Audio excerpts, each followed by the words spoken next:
ಜೈ ಶ್ರೀರಾಮ್. ರಾಮ ಜನ್ಮಭೂಮಿ ಅಯೋಧ್ಯ. ಇದು ಹೊಸ ಕಟ್ಟಡ. ಇದು ಇವಾಗಿಂದು.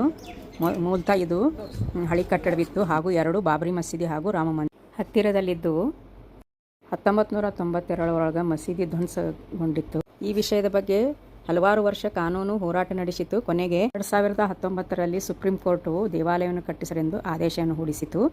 ಜನವರಿ 22, 2024 ಉದ್ಘಾಟನೆ ಮಾಡಿದರು ಭಾರತದ ಪ್ರಧಾನಿ ನರೇಂದ್ರ ಮೋದಿ ಅವರು.